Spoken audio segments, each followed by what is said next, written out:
ಆಮೇಲೆ ವರ್ಣನ ಕಾಲ, ಆಮೇಲೆ ವಾಯು, ಆಮೇಲೆ ಚಂದ್ರ, ಸೋಮ, ಹೀಗೆ 8 ಮೂರ್ಲೆ 24. 8 ಜನ 3 ತಾಸಿನಂತೆ 24 ತಾಸುಗಳಿಗೆ ವಿಭಾಗವನ್ನು ಮಾಡಿದ್ದಾರೆ. 8 ಜನ ಅಷ್ಟದಿಕ್ಪಾಲಕರು. ಅವರು ನಮ್ಮ ಮೇಲೆ ನಿತ್ಯದಲ್ಲಿ ಪರಿಣಾಮ ಬೀರ್ತಾ ಇರ್ತಾರೆ, ಮನಸ್ಸಿನ ಮೇಲೆ ಪರಿಣಾಮ ಬೀರ್ತಾ ಇರ್ತಾರೆ. ನಮಗೆ ಗೊತ್ತೇ ಆಗಲ್ಲ. ಎಲ್ಲೋ ಎಲ್ಲ ಅವರು ದೇವರು ಇದ್ದಾರೆ, ನಮಗೆ ಇರ್ತಾರೆ. ಅದಕ್ಕಾಗಿ ಅವರನ್ನು ದೇವತೆಗಳಿಗೆ ಅಲ್ಲೆಲ್ಲ ಬಲಿಯಾನಾದಿಗಳನ್ನು ಅವರಿಗೆ ದೇವತೆಗಳಿಗೆ ಸಹಕಾರವನ್ನು ಕೊಡ್ತಾರೆ. ನವಗ್ರಹ ದೇವತೆಗಳಿಗೆ ಪ್ರತಿಯೊಂದು ಯಾವುದೇ ಯಾಗ ಮಾಡಲಿ ನವಗ್ರಹ ಯಾಕೆ ಕೊಡ್ತಾರೆ ಅಂದ್ರೆ ನವಗ್ರಹ ದೇವತೆಗಳು ಕೂಡ ನಮಗೆ ಪರಿಣಾಮ ಬೀರ್ತಕ್ಕಂತಾರೆ. ಪುರುಷ ಸೂಕ್ತದಲ್ಲಿ ಸೃಷ್ಟಿಯ ಕ್ರಮವನ್ನು ಹೇಳಿದೆ. ಸೃಷ್ಟಿಯ ಕ್ರಮದಲ್ಲಿ ಅಲ್ಲಿ ಚಂದ್ರಮ ಮನಸ್ಸೋ, ಅಲ್ಲಿ ಚಂದ್ರ ಮನಸ್ಕಾರಕ ಅಂತ ಹೇಳಿದೆ. ಸೂರ್ಯ, ಚಂದ್ರ ಅವರೆಲ್ಲ ದೇವತೆಗಳು ನವಗ್ರಹ ದೇವತೆಗಳಿಗೆಲ್ಲ ಬಲಿ ಕೊಡ್ತೇವೆ. ಅವರೆಲ್ಲರೂ ಕೂಡ ನಮಗೆ ಪರಿಣಾಮವನ್ನ ಬೀರ್ತಾ ಇರ್ತಾರೆ. ಈ ರೀತಿಯಾಗಿ ಸೃಷ್ಟಿಯಲ್ಲಿ ರಚನೆ ಮಾಡಿರ್ತಕ್ಕಂಥ ಆ 24 ತತ್ವಗಳೇನಿದೆ, 24 ತತ್ವಾಭಿಮಾನಿ ದೇವತೆಗಳಿದ್ದಾರೆ. 24 ತತ್ವಾಭಿಮಾನಿ ದೇವತೆಗಳಲ್ಲಿ 24 ರೂಪಗಳಿದೆ. ಆ 24 ಭಗವಂತನ ರೂಪಗಳು ಕೂಡ ಅಲ್ಲಿದ್ದುಕೊಂಡು ಅವರಿಂದ ಕೆಲಸ ಮಾಡ್ತಾರೆ. ದೇವತೆಗಳು ಮಾಡಿ ಭಗವಂತನಿಗೆ ಸಮರ್ಪಣೆ ಮಾಡ್ತಾರೆ. ಆ 24 ದೇವತೆಗಳೇ ಆಚೆವಾದಿ. ನಾವು ಯಾವ ಮಾಡುವಾಗ 24 ಕೇಶವಾದ ನಾಮಗಳನ್ನು ಮಾಡಿ ಉಚ್ಚಾರಣೆ ಮಾಡಿಯೇ ಮಾಡ್ತಕ್ಕಂಥ 24 ತತ್ವಾಭಿಮಾನಿ ದೇವತೆಗಳಲ್ಲಿರ್ತಕ್ಕಂಥ ಭಗವಂತನ ರೂಪ ಯಾವುದು ಅಂದ್ರೆ ಅದು ಕೇಶವಾದ 24 ರೂಪಗಳೇ. ಅದಕ್ಕಾಗಿ ನಾವು ಆಚಮನಾದಿಗಳಲ್ಲಿ ಕೇಶವಾದ 24 ರೂಪಗಳಲ್ಲಿ ಮಾಡತಕ್ಕಂಥದ್ದು. ಅಲ್ಲಿ ಸೃಷ್ಟಿಯ ಕ್ರಮವನ್ನು ಹೇಳುವಾಗ ಪ್ರಕೃತಿ, ಆನಂತರ ಮಹಾತತ್ವ, ಅಂಕರ್ತತ್ವ, ಪಂಚಕರ್ಮೇಂದ್ರಿಗಳು, ಪಂಚೇಂದ್ರಿಗಳು, ಪಂಚ ತನ್ಮಾತ್ರಗಳು, ಪಂಚಭೂತಗಳು, ಬುದ್ಧಿ ಮತ್ತು ಮನಸ್ಸು 14. ನಮ್ಮ ದೇಹದಲ್ಲಿ ಇರತಕ್ಕಂಥ ಪಂಚಭೂತಗಳಿದೆ, ತನ್ಮಾತ್ರಗಳಿದೆ, ಪಂಚ ಜ್ಞಾನೇಂದ್ರಿಯಗಳಿದೆ, ಪಂಚಕರ್ಮೇಂದ್ರಿಯಗಳಿದೆ. ಹೀಗೆ ಇವೆಲ್ಲವೂ ಕೂಡ ನಮ್ಮ ದೇಹದಲ್ಲೇ ಇರತಕ್ಕಂಥ 24 ತತ್ವಗಳೇ. ಆದ್ದರಿಂದ 24 ತತ್ವಗಳಿಗೂ ಕೂಡ ನಾವು ಆ ಭಗವಂತನ ರೂಪಗಳು ಕೂಡ ನಮ್ಮ ದೇಹದಲ್ಲಿ ನಾವೇನ್ ಮಾಡುವಾಗ ಅಲ್ಲಿ ಸ್ಪರ್ಶ ಮಾಡ್ತೇವೆ. ಭಗವಂತನ ರೂಪವನ್ನು ಸ್ಪರ್ಶ ಮಾಡ್ಕೊಳ್ತಾ ಇದ್ದಾರೆ. ಮೊನ್ನೆ ಒಂದು ಯಾವ್ದು ಬರ್ತಾ ಇದೆ, ಆಚರಣೆ ಮಾಡ್ತಾ ಇದ್ದಾನೆ, ಎಲ್ಲ ಕಡೆ ಬಿಡ್ತಾ ಇದ್ದಾನೆ ಭಕ್ತಿ. ನಾವು ಅದನ್ನು ಬಿಡ್ತಾ ಇದ್ದೇವೆ, ಅವ್ರು ಮಾಡ್ತಾ ಇದ್ದಾರೆ. ಆ ವ್ಯಾಸದಲ್ಲಿ ಇಂಥವೆಲ್ಲ ಅದು ನೋಡಿದ್ದಾರೆ ಅಂತ ಹೇಳ್ತಾ ಇದ್ದೇವೆ. ಈ ರೀತಿಯಾಗಿ ಬ್ರಹ್ಮಾಂಡದ ಸೃಷ್ಟಿಯನ್ನಂತ ಕ್ರಮವನ್ನು ಭಗವಂತ ಈ ಸೃಷ್ಟಿಯನ್ನ ಮಾಡಿ, ಸೃಷ್ಟಿಯಲ್ಲಿ ಪ್ರವೇಶವನ್ನ ಮಾಡಿ, ಸೃಷ್ಟಿಯಲ್ಲಿ ಆ ನೇಮವನ್ನ ಮಾಡೋದಕ್ಕಾಗಿ ಬ್ರಹ್ಮದೇವರಿಗೆ 14 ಲೋಕಗಳನ್ನು ಸೃಷ್ಟಿ ಮಾಡಿ, ಲೋಕಗಳಲ್ಲಿ ಭಗವಂತ ತಾನು ಬೇರೆ ಬೇರೆ ರೂಪಗಳಲ್ಲಿ ಇದ್ದುಕೊಂಡು ಸೃಷ್ಟಿ ಆಜ್ಞೆಯನ್ನು ಮಾಡಿದ್ದಾನೆ. ಆ ಭಗವಂತನ ಆಜ್ಞೆ ಮಾಡಿರ್ತಕ್ಕಂಥ ಬ್ರಹ್ಮದೇವರಿಗೆ ಸೃಷ್ಟಿಯನ್ನು ಮುಂದುವರಿಸಿ ಆಗದೆ ಇದ್ದಾಗ ತಾನೇ ಇದ್ದುಕೊಂಡು ಈ ಸೃಷ್ಟಿಯನ್ನ ಮುಂದುವರಿಸ್ತಾನೆ. ಅದಕ್ಕಾಗಿ ಬ್ರಹ್ಮನಲ್ಲಿ ಬ್ರಹ್ಮರೂಪದಿಂದ ಇದ್ದುಕೊಂಡು ತಾನೇ ಸ್ವತಃ ವಿಷ್ಣುವಾಗಿದ್ದುಕೊಂಡು ಈ ಸೃಷ್ಟಿಯನ್ನು ಮಾಡ್ತಾನೆ. ಸೃಷ್ಟಿಗೆ ಪೂರಕವಾಗಿ ಪ್ರಕೃತಿ ಅಭಿಮಾನಿ ಶ್ರೀ ಭೂ ದುರ್ಗಾ ತಮೋಭಿಮಾನಿಯಾಗಿರ್ತಕ್ಕಂಥ ದುರ್ಗಾ ಭೂರೂಪದಿಂದ ಆಡ್ತಾ ಇದ್ದಾಳೆ. ನಾವು ಭೂಮಿಯಲ್ಲಿ ಏನಾದ್ರೂ ಬಿತ್ತಿ ಬೆಳಿತೇವೆ, ರಜೋಭಿಮಾನಿ ಭೂಮಿ. ಅಲ್ಲಿ ಭೂಮಿಯಲ್ಲಿ ಬೆಳೆದಿರ್ತಕ್ಕಂಥ ಬೆಳೆ ಲಕ್ಷ್ಮಿ. ಮನೆಗೆ ತಂದಾಗ ಧಾನ್ಯ ಕಾಳದಂತಾಗ ಲಕ್ಷ್ಮಿ ಅಂತ ಪೂಜೆ ಮಾಡ್ತೇವೆ. ಪ್ರಕೃತಿ ಅಭಿಮಾನಿಯಾಗಿರ್ತಕ್ಕ ಶ್ರೀದೇವಿ, ಅಲ್ಲಿರ್ತಕ್ಕಂಥ ಭೂದೇವಿ, ಶ್ರೀ ಮತ್ತು ಭೂ ಮತ್ತು ದುರ್ಗಾ ಅವರು ಕೂಡ ಸೃಷ್ಟಿಗೆ ಪೂರಕವಾಗಿ ಅದಕ್ಕಾಗಿ ಆ ಮಣಿಮಂದಿ ಕೂಡ ಯಶ ಭಗವಾನಾದವು ತ್ರಿಗುಣ ಪ್ರಕೃತಿ ಪರ ಅಂತ ಅಲ್ಲಿ ಸೃಷ್ಟಿಯ ಕ್ರಮವಾಗಿ ಕೂಡ ಹೇಳಿದ್ದಾರೆ. ನಾನು ಪಂಡಿತಾಚಾರ್ಯರು ಮಣಿಮಂಜರಿಯನ್ನು ರಚನೆ ಮಾಡುವಾಗ ಸೃಷ್ಟಿಯ ಕ್ರಮವನ್ನು ಸಸರ್ಜ ಭಗವಾನ್ ಆದವು, ಆದಿಯಲ್ಲಿ ಗುರುಡು ಸ್ತಂತಿ ಮಾಡಿದ ಸಾತ್ವಿಕ ರಾಜಸ್ಸು ತಮಸ್ಸು ಅನ್ನುವಂಥದ್ದು ಅವುಗಳ ಸೃಷ್ಟಿ ಮಾಡಿ ಸೃಷ್ಟಿಯ ಕ್ರಮ ಬೆಳೆಸಿದ ಅನ್ನುವಂಥದ್ದು. ಆ ಸೃಷ್ಟಿಯ ಕ್ರಮವನ್ನ ಹೇಗೆ ಬೆಳೆಸಿದ ಅನ್ನುವಂಥದ್ದು, ಸೃಷ್ಟಿ ಬೆಳೆದೇ ಇದ್ದಾಗ ಮತ್ತೆ 7 ಜನ ಋಷಿಗಳನ್ನು ಮಾಡಿ ಋಷಿಗಳಿಂದ ಸಂತಾನ ಬೆಳೆಸ್ತಿದ್ದಾರೆ. ಋಷಿಗಳು ಸಂತಾನಾಗಿ ಆ ಕಶ್ಯಪಾದ ಋಷಿಗಳು ಕೂಡ ಈ ಮನುಷ್ಯರು ಸಂತಾನವನ್ನು ಬೆಳೆಸಿದಾಗ 13 ಜನ ಪತ್ನಿಯರಲ್ಲಿ ಕಶ್ಯಪರ ಸ್ಥಾನ ಬೆಳೀತದೆ.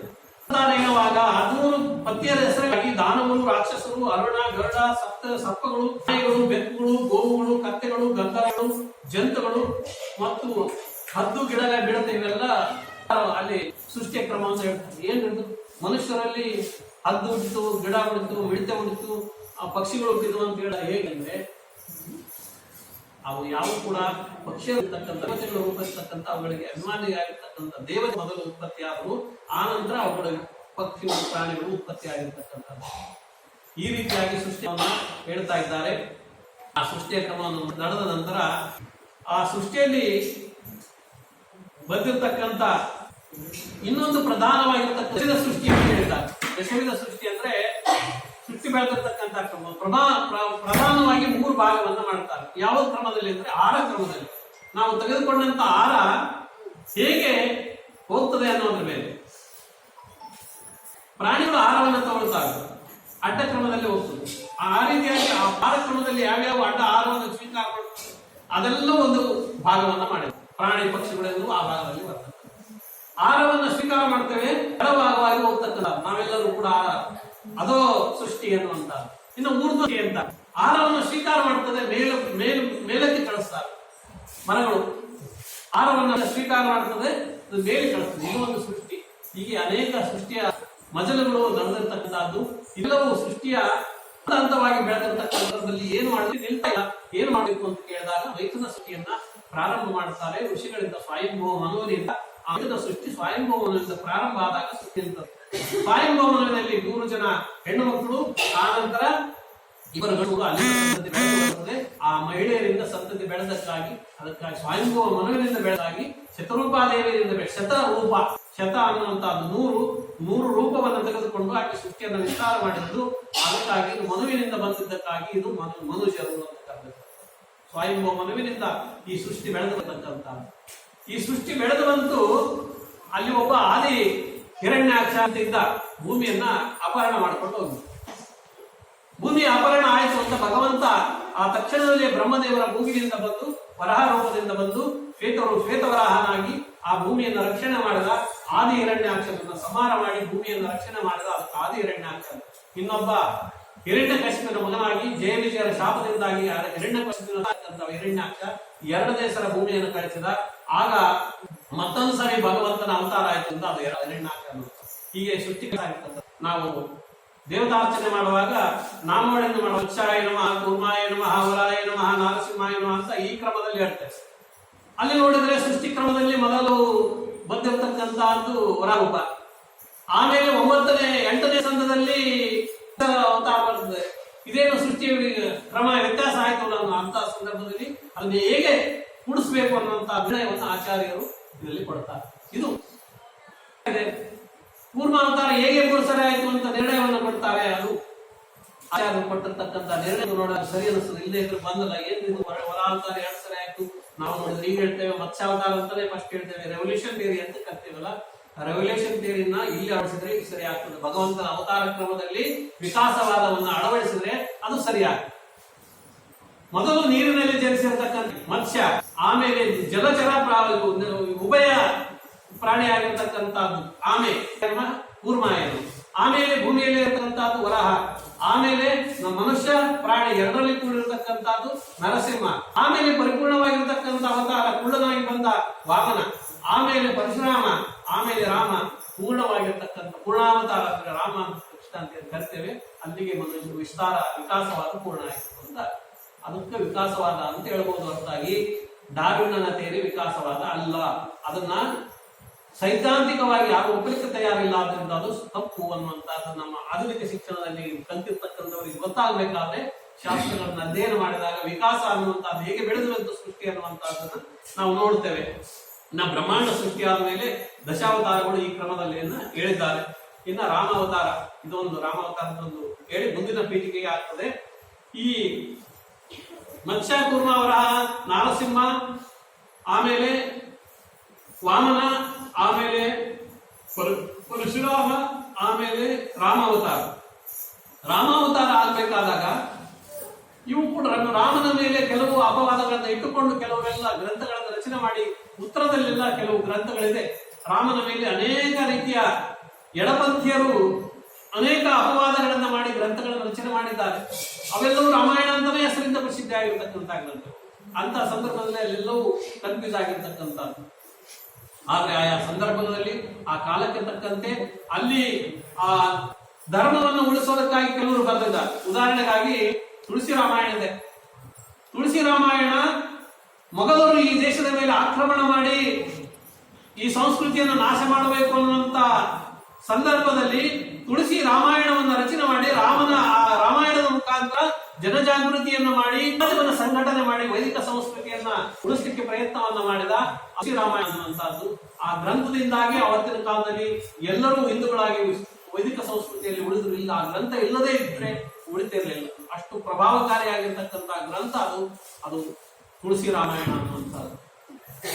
ಅಂತ ಸಂದರ್ಭದಲ್ಲಿ ಅಲ್ಲಿ ರಾಮಾಯಣದಲ್ಲಿ ಕೆಲವು ಅಲ್ಲಲ್ಲಿ ಬಂದಿರತಕ್ಕಂಥ ಸಂದೇಹಗಳನ್ನು ತಾವೇ ಪ್ರಶ್ನೆಯನ್ನು ಮಾಡಿಕೊಂಡು ಉತ್ತರವನ್ನು ಕೊಡ್ತಾರೆ. ಉತ್ತಮ ಪಕ್ಷವಾಗಿರ್ತಾರೆ ಯಾರು ಗ್ರಂಥ ರಚನೆ ಮಾಡ್ತಾ ಇರ್ತಾರೋ ಅವರ ಮನಸ್ಸಿನಲ್ಲಿ ಮೊದಲು ಈ ಪ್ರಶ್ನೆಗಳ ಉದ್ಭವ ಆಗಬೇಕಂತೆ. ಆ ಪ್ರಶ್ನೆಗಳನ್ನು ಉದ್ಭವ ಮಾಡಿಕೊಂಡು ಆ ಪ್ರಶ್ನೆಗಳಿಗೆ ಉತ್ತರವನ್ನು ಯಾರು ಕೊಡ್ತಾರೋ ಅದೇ ಪೂರ್ವ ಪಕ್ಷ ಉತ್ತರ ಪಕ್ಷ ಅಂತ. ಪೂರ್ವ ಪಕ್ಷವನ್ನ ತಾವೇ ಮಾಡಿಕೊಂಡು ಉತ್ತರ ಪಕ್ಷ ಅಂದ್ರೆ ತಾವೇ ಉತ್ತರವನ್ನು ಕೊಡ್ತಕ್ಕಂತ ಕ್ರಮ ಇದೆಯಲ್ಲ ಅದು ಶ್ರೇಷ್ಠವಾಗಿರ್ತಕ್ಕಂಥ ಕ್ರಮ. ಅದನ್ನು ಆಚಾರ್ಯ ಮಾಡಿದ್ದಾರೆ. ರಾಮ ಲಕ್ಷ್ಮಣ ಭರತ ಶತ್ರುಘ್ನ ಅಂತ ನಾವು ಕರಿತೇವೆ. ಭರತ ದೊಡ್ಡವನು ದೊಡ್ಡವನು ಅನ್ನುವಂತ ಸಂದೇಹ ಕೆಲವರಿಗಿದೆ. ಕೆಲವರು ಹೇಳ್ತಾರೆ ಭರತನೇ ದೊಡ್ಡವನು ಅಂತ. ಇಲ್ಲ ಲಕ್ಷ್ಮಣ ಶತ್ರುಘ್ನರು ಅವಳಿ ಜವಳಿ ಅಂತ. ಲಕ್ಷ್ಮಣ ಮತ್ತು ಶತ್ರುಘ್ನ ಅನ್ನುವಂಥವರಿಬ್ಬರು ಅವಳಿ ಜವಳಿ ಅಂತ. ಸ್ಪಷ್ಟವಾಗಿ ಯಾವ್ಯಾವ ಸಂದರ್ಭದಲ್ಲಿ ಹೇಗೆ ಅವತಾರ ಆಗಿದೆ ಭಗವಂತನ ಅದ್ಭುತ ಪ್ರತಿಜ್ಞ ಸಂಕಟ ವಾಸ್ತವ ಭಗವಂತನ 4 ಅಂಶಾವತಾರಗಳು ಹೇಗೆ ಶೇಷದೇವರಲ್ಲಿ ಭಗವಂತನ ಅಂಶದಿಂದ ಹೇಗೆ ಅವತಾರ ಮಾಡಿದ್ದಾರೆ ಅಂತ ಅದನ್ನು ಬರೀತಾರೆ. ರಾಮಾವತಾರ ಆದ ನಂತರ ರಾಮನ ಪುನರ್ನಕ್ಷತ್ರದಲ್ಲಿ ರಾಮಾವತಾರ ಪುನರಸ ಆದ್ಮೇಲೆ ಪುಷ್ಪ ನಕ್ಷತ್ರದಲ್ಲಿ ಭರತನ ಅವತಾರ ಆಗಿದೆ, ಭರತನ ಜನ್ಮ ಆಗಿದೆ, ಮರುದಿವಸನೇ ಆಗಿದೆ ಅಂತ ಬರೀತಾರೆ ಕೆಲವರೆಲ್ಲ. ಅದಕ್ಕೆ ಆಚಾರ್ಯ ಹೇಳ್ತಾರೆ ಭರತ ಹುಟ್ಟಿರ್ತಕ್ಕಂಥದ್ದು ರಾಮ ಹುಟ್ಟಿರ್ತಕ್ಕಂಥದ್ದು ಚೈತ್ರ ಶುದ್ಧ ನವಮಿಯ ದಿವಸ, ಆದ್ರೆ ಭರತ ಹುಟ್ಟಿರ್ತಕ್ಕಂಥದ್ದು ಜ್ಯೇಷ್ಠದಲ್ಲಿ. ಚೈತ್ರ ವೈಶಾಖ ಜ್ಯೇಷ್ಠ 3 ತಿಂಗಳು ಡಿಫರೆನ್ಸ್ ಇದೆ. ಪುನರ್ಸ ಆದ ಮೇಲೆ ಪುಷ್ಯ ಅನ್ನುವಂತಹದ್ದು ಏನಿದೆ ಪುಷ್ಯ ನಕ್ಷತ್ರ ಹುಟ್ಟಿದ್ರೆ ಮರುದಿವಸ ಭರತನ ಅವತಾರ ಆಯ್ತು ಅಂತ ಇಟ್ಕೋಬೇಡಿ. ಹಾಗಲ್ಲ, ಅದಕ್ಕೆ 3 ತಿಂಗಳ ಡಿಫರೆನ್ಸ್ ಇದೆ ಅಂತ. ಅದಕ್ಕಾಗಿ ಅದು ಭರತ ದೊಡ್ಡವನಲ್ಲ. ಪುನರಸು ಆದಮೇಲೆ ಪುಷ್ಯ ಆದ್ಮೇಲೆ ರಾಮ ಅವತಾರ ಆಗಿ 1 ದಿವಸ ಆದ ಮೇಲೆ ಲಕ್ಷ್ಮಣನ ಅವತಾರ ಆಯಿತು. ಲಕ್ಷ್ಮಣ ಅವತಾರ ಮಾಡಿ ಯಾವುದರಲ್ಲಿ ಆಶ್ಲೇಷ ನಕ್ಷತ್ರದಲ್ಲಿ ಭಗವಂತನ ಶೇಷ ಆಗಿರ್ತಕ್ಕಂಥ ಹಾಸಿಗೆ ಆಗಿರ್ತಕ್ಕಂಥ ಶೇಷದೇವರು ಆಶ್ಲೇಷ ನಕ್ಷತ್ರದಲ್ಲಿ ಸರ್ಪ ನಕ್ಷತ್ರದಲ್ಲೇ ಅವತಾರ ಮಾಡಿದ್ರು. ಅದು 2ನೇ ದಿವಸ. ಹಾಗಾಗಿ ರಾಮನ ನಂತರ ಲಕ್ಷ್ಮಣ ಮತ್ತು ಶತ್ರುಘ್ನ ಅವಳಿ ಜೋಡೆ ಅಂತ ಹೇಳ್ತಾರೆ. ಅವಳಿ ಜೋಡೆ ಎಲ್ಲ ರಾವಣನಿಗೂ ಮತ್ತು ಶತ್ರುಘ್ನಿಗೂ 13 ತಿಂಗಳ ಡಿಫರೆನ್ಸ್ ಇದೆ. ಲಕ್ಷ್ಮಣ ಹುಟ್ಟಿ 13 ತಿಂಗಳ ನಂತರ ಶತ್ರುಘ್ನ ಹುಟ್ಟಿದ್ದಾನೆ. ರಾಮಾವತಾರ ಲಕ್ಷ್ಮಣಾವತಾರ ಇದೆ, ಜ್ಯೇಷ್ಠದಲ್ಲಿ ಭರತ ಆಗಿದೆ. ಭರತ ಹುಟ್ಟಿದ ನಂತರ ಮುಂದೆ 1 ವರ್ಷಕ್ಕೆ ಶತ್ರುಘ್ನ ಹುಟ್ಟಿದ್ದಾನೆ. ಹಾಗಾಗಿ ಅವರಿಬ್ಬರು ಅವಳಿ ಜೋಡಿ ಅಲ್ಲ ಅಂತ ನಿರ್ಣಯವನ್ನು ಕೊಡ್ತಾರೆ. ಹೀಗಾಗಿ ರಾಮ ಲಕ್ಷ್ಮಣ ಭರತ ಶತ್ರುಘ್ನ ಅನ್ನುವಂತ 4 ಭಗವಂತನ ರೂಪಗಳು. ವಾಸುದೇವ ರೂಪದಿಂದ ರಾಮ, ಸಂಕರ್ಷಣ ರೂಪದಿಂದ ಲಕ್ಷ್ಮಣ, ಅನುರುದ್ಧ ಪ್ರತಿಯೊಂದು ರೂಪದಿಂದ ಭರತ ಮತ್ತು ಶತ್ರುಘ್ನರು. ಹೀಗೆ 4 ಭಗವಂತನ ಅವತಾರ ಆಯಿತು. ಅಲ್ಲಿ ಬಂದಿರತಕ್ಕಂತಹ ಕೆಲವು ಸಂದೇಹಗಳು, ರಾಮಾವತಾರದಲ್ಲಿ ಬಂದಿರತಕ್ಕಂತಹ ಕೆಲವು ಸಂದೇಹಗಳಲ್ಲಿ ಇನ್ನೊಂದು ಪ್ರಧಾನವಾಗಿರ್ತಕ್ಕಂತಹ ಸಂದೇಹ ಅಂದ್ರೆ ದಶರಥ ಸ್ವಯಂಭವನು ಏನು ಕಶ್ಯಪಾದಿತಿಯರು ಅಂತ ಕೇಳಿದಾಗ ಕಶ್ಯಪಾದಿತಿಯರು ಅನ್ನುವಂತಹದ್ದನ್ನೇ ಸ್ಪಷ್ಟಪಡಿಸ್ತಾರೆ ಆಚಾರ್ಯ. ಅವರು ಕಶ್ಯಪಾದಿತಿಯರೇ ದಶರಥ ಕೌಶಲ್ಯರಾಗಿ ಅವತಾರವನ್ನು ಮಾಡಿದ್ರು ಅಂತ ಸ್ಪಷ್ಟಪಡಿಸ್ತಾರೆ. ಹೀಗೆ ರಾಮಾವತಾರಕ್ಕೆ ಹೇಗೆ ಪೀಠಿಕೆಯಾಗಿ ಅಲ್ಲಿಂದ ಸೃಷ್ಟಿಯಿಂದ ಪ್ರಾರಂಭವಾಗಿ ದಶಾವತಾರಗಳು ಅವತಾರವನ್ನು ಭಗವಂತನ ಅವತಾರ ಸೃಷ್ಟಿ ಕ್ರಮದಲ್ಲಿ ಹೇಗೆ ವಿಸ್ತಾರ ಆಯಿತು, ತ್ರೇತಾಯುಗಕ್ಕೆ ಬರುವಾಗ ರಾಮಾವತಾರ ಆಗಿರ್ತಕ್ಕಂಥ ಕ್ರಮವನ್ನು ಹೇಳಿ ಇನ್ನೊಂದು ಅಪವಾದವನ್ನ ದಶರಥನ ಮೇಲೆ, ರಾಮನ ಮೇಲೆ. ದಶರಥ ಅಲ್ಲವೇ ಅಲ್ಲ ಅಂತ ರಾಮ ಪಾಯಸದಿಂದ ಜನಿಸಿದ್ದ, ಪಾಯಸ ಕೊಟ್ಟರು, ಆದ್ರಿಂದ ಪಾಯಸನಾಗಿ ತಂದೆಗೆ ಆಗ್ತದೆ. ದಶರಥ ತಂದೆಯೇ ಅಲ್ಲ.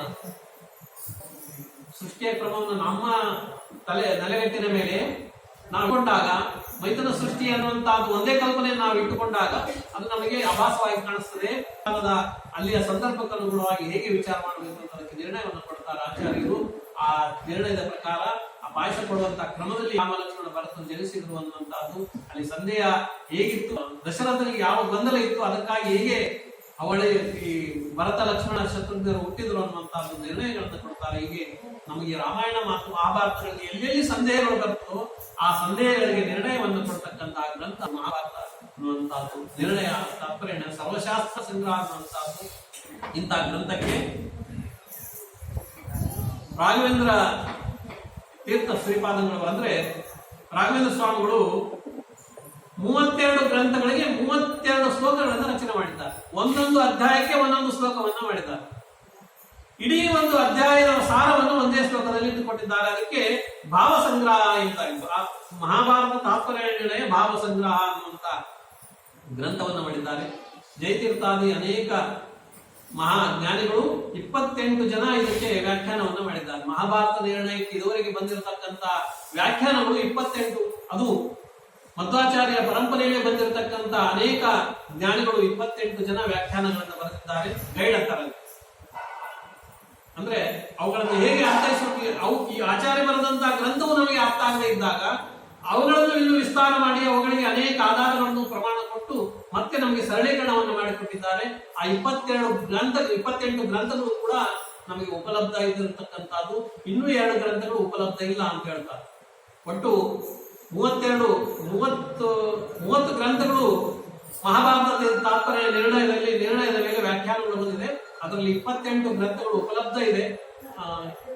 31 ಗ್ರಂಥಗಳಲ್ಲಿ 29 ಉಪಲಬ್ಧ ಇದೆ. 2 ಇಲ್ಲ, 30-31ನೇ ಗ್ರಂಥ ಉಪಲಬ್ಧ ಇಲ್ಲ ಅನ್ನುವಂಥದ್ದು. ಅಂತ ಒಂದು ಮಹಾಭಾರತ ಅನ್ನುವಂಥದ್ದು ಇಲ್ಲ. ಕೇವಲ ಅದು ಪ್ರವಚನಕ್ಕೆ ಮಾತ್ರ ಅಲ್ಲ, ನಮ್ಮ ಮನೆಗಳಲ್ಲಿ ಆ ಮಹಾಭಾರತ ಗ್ರಂಥಗಳನ್ನ ಇಟ್ಟುಕೊಂಡು ಓದಿ ಕಥೆಗಳನ್ನು ಹೇಳಿ ಮಕ್ಕಳಿಗೆ ಆ ಶಿಕ್ಷಣವನ್ನು ಕೊಟ್ಟಾಗ ಆ ಶಿಕ್ಷಣ ಕ್ರಮದಲ್ಲಿ ಮಹಾಭಾರತ ಮತ್ತು ರಾಮಾಯಣ ಕ್ರಮದಿಂದ ತಾಯಿಯವರು ಹೇಳ್ತಕ್ಕಂಥ ಆ ಕಥೆಗಳ ಮುಖಾಂತರ ಇದಕ್ಕೆಲ್ಲ ಅಜ್ಜಾಜಿಯರು ಹೇಳ್ತಾ ಇದ್ರು. ಅಜ್ಜಾಜಿಯರನ್ನು ಕಥೆ ಹೇಳೋದಕ್ಕಾಗಿ ಅಂತ ಇರ್ತಿದ್ರು. ಈಗ ಅಜ್ಜಾಜಿಯರಿಲ್ಲ ಮನೆಗಳಲ್ಲಿ, ಕಥೆ ಹೇಳೋರೇ ಇಲ್ಲ, ಮಕ್ಕಳು ಕಥೆ ಹೇಳುವಂತ ಕ್ರಮವೇ ಇಲ್ಲ. ಸೀರಿಯಲ್ ಹಚ್ಕೊಡ್ಸ್ಬಿಡ್ತಾರೆ, ಇಲ್ಲ ಮೊಬೈಲ್ ಕೊಟ್ಟು ಊಟ ಮಾಡುವಾಗ ಮೊಬೈಲ್ ಕೊಟ್ಬಿಡ್ತಾರೆ. ಅವು ತಿಕ್ಕಿ ಮೊಬೈಲ್ ನೋಡ್ಬೇಕು ಅಷ್ಟೇ ಮಕ್ಕಳು. ಈ ರೀತಿಯಾಗಿರ್ತಕ್ಕಂಥದ್ದು ಸರಿಯಲ್ಲ. ಅದಕ್ಕಾಗಿ ನಾವು ಮಹಾಭಾರತ ಅನ್ನುವಂಥದ್ದೇನಿಲ್ಲಿ ಈ ಚಾತುರ್ಮಾಸದ ಸಂದರ್ಭದಲ್ಲಿ ನಮಗೆ ಮಹಾಭಾರತ ತಾತ್ಪರ್ಯ ನಿರ್ಣಯ ಅನ್ನುವಂಥದ್ದೇನು ಇಟ್ಟಿದ್ದಾರೆ, ಅದು ಒಳ್ಳೆ ಸ್ತುತ್ಯವಾಗಿರ್ತಕ್ಕಂಥ ಕಾರ್ಯ. ಅದು ಮೂಲ ಮಹಾಭಾರತದ ಕಥೆಗಳನ್ನು ಹೇಳೋದಿಲ್ಲ.